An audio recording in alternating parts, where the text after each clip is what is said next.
Howdy BookTube, Nikki here with my massive March haul. I definitely didn't intend to buy this many books in March, but you know what? Sometimes life happens and then books happen and then reading happens. Not that I've read any of these books yet, but that will happen, you know, in the future. I'm just gonna power straight through them because there's quite a few. The first couple are new releases that I picked up, and the first one is DC Comics Bombshells Volume 1, Enlisted. I just realized I'm wearing a Marvel shirt and holding a DC comic, and now the world's gonna split in half. No, it's not, because you can like both.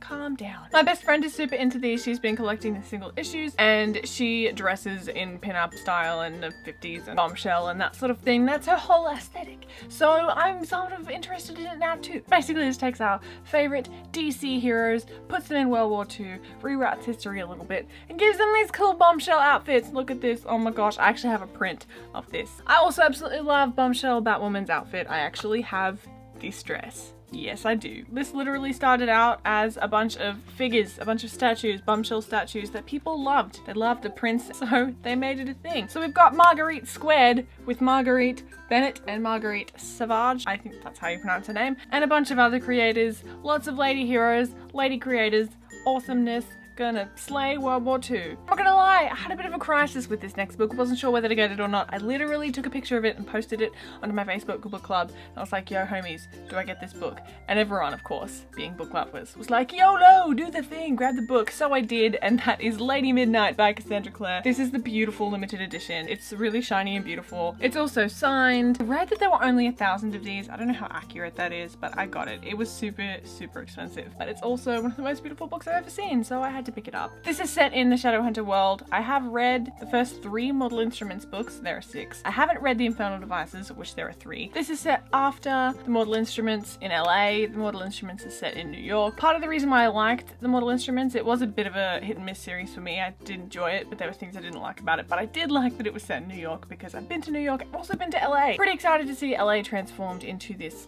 Shadowhunter world, and I'll get to this eventually. It's obviously not going on my immediate TBR because I don't want to spoil any elements at all of the Mortal Instruments. Although someone the other day considerately spoiled the Infernal Devices for me because they themselves got spoiled, got frustrated, wrote a status about being spoiled in which they gave away what was spoiled for them.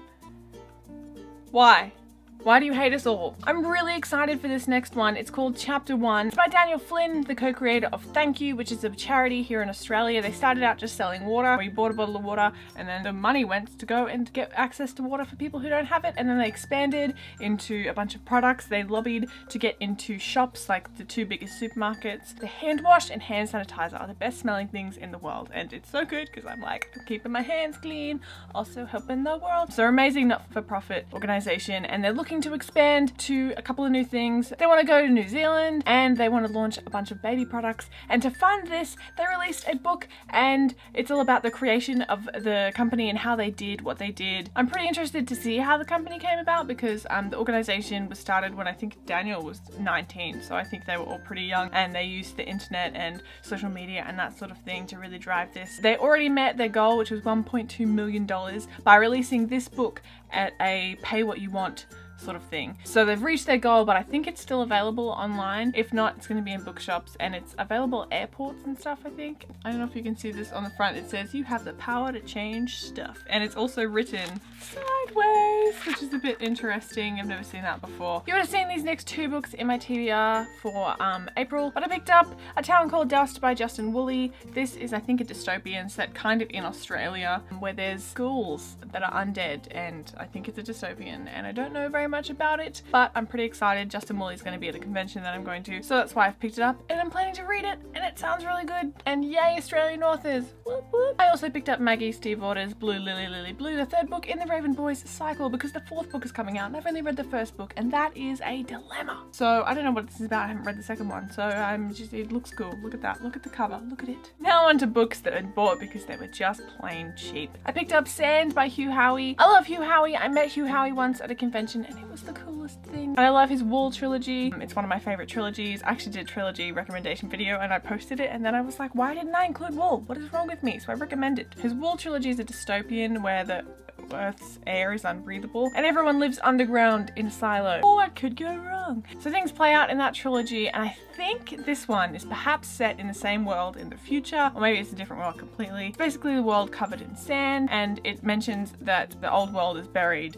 and everyone's forging a new life atop it. So I think it's set in the same world, but I think it has different characters. And it sounds like there's a family that's trying to reconnect or manage or survive or something. So I'm pretty keen because I like books about families. And I got this because it was pretty ridiculously cheap and it's in trade size. So it matches my other Hugh Howey books. Okay, it's gonna sit there, it's gonna match. It's gonna be beautiful. Get excited. I went to the bookstore, I think it was the day before I picked up Lady Midnight, and I almost walked out without buying anything. But then there was a sale table. And upon that sale table was a book that I had heard so much about and was pretty keen for, but hadn't seen in physical copy ever. And that is The Interrogation of Ashala Wolf by Amberlynn Quaimolina. I'm sorry if I've pronounced that wrong. This is not only by an Australian author, but an Indigenous Australian author. I've never read a book by an Indigenous Australian author, which I think is wrong, so I'm gonna fix that. So I'm super keen to read this. It sounds like another kind of maybe dystopian, but Ashala is a part of a tribe of runaway illegals, and I think she has some sort of dream walking ability. And she gets taken and is being interrogated, and she has to not give away the secrets of her tribe or else they're all going to be captured. So it sounds really cool. It sounds like it's got a real interesting sense of place and it's gonna have some cool science fiction elements. So I'm pretty excited to read this. And for some reason I thought that the sequels were never published, but they totally were. I was wrong. I don't know where I got that idea from. I thought that was it. I thought, you know what, I've bought enough books in March, let's not buy any more books. But then this shop appeared, as if by my own will, right next to where I catch the bus, and I couldn't resist, and every book was $5. I did break one of my rules, which is that I shouldn't buy ahead in series when I don't have the first books, by buying the second book in the School of Good and Evil series, A World Without Princes. So as far as I know, the series is about a school where you get put in a good class or a bad class. It's kind of like fairy tale-esque, and there are two characters and they think they know which classes they're going into, but then they get switched. And I'm definitely keen to pick up the first book. I found Max Lucado's Before Amen, a book about prayer, and I haven't read any Max Lucado except for his kids books. His kids books are so beautiful. They're so lovely. He is really good at communicating stuff simply without making you feel like you have to be some sort of biblical academic who read the Bible in Hebrew. I was really excited to pick this up because it looks like a really lovely book. I also picked up Fev in My Own Words by Brendan Favola and Adam McNichol. Brendan Favola is an Australian AFL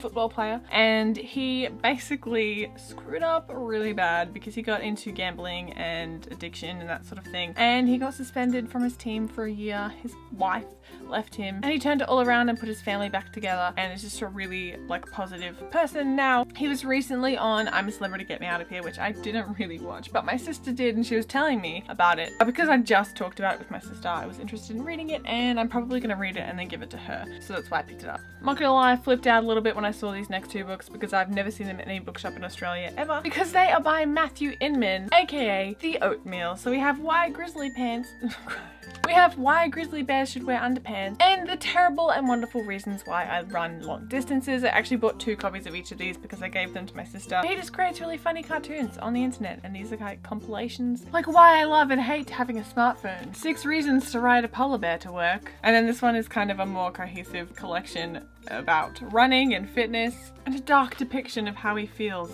when he runs. I definitely wouldn't recommend these for kids because there are some where he has coarse language and some crassness. I also picked up Exploring Calvin and Hobbes. It's a Hobbes or Hobbes, okay, because I never read it out loud and never hear it out loud, so I don't know how to pronounce it. Anyway, this is an exhibition catalogue of an exhibition that took place in a couple of places. So it's just got some of Bill Watterson's works and a big interview with him talking about his inspirations and stuff. And then finally at the $5 store, I found All the Light We Cannot See by Anthony Doerr. I've heard such amazing things about this. It's a historical fiction set in World War II, following a girl who's blind and has to flee with her family, and then a boy who joins the army. So I'm pretty excited to have this on my shelf. I'm not a huge reader of historical fiction, but I have picked up a few now. But this is like award-winning goodness that I've only heard good things about, so I am pumped. I'm gonna attempt to pick all of these up, but it's not gonna be successful. I don't know how I feel about this lipstick, guys. I've never worn bright red lipstick before in my life.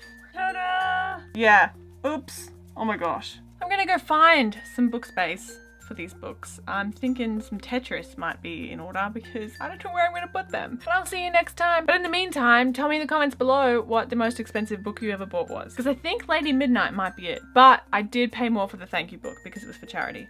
But I don't think that counts because it was for charity. I'll leave you now with a couple of links to wrap-ups and TBRs that you may have missed. Otherwise, don't eat yellow snow.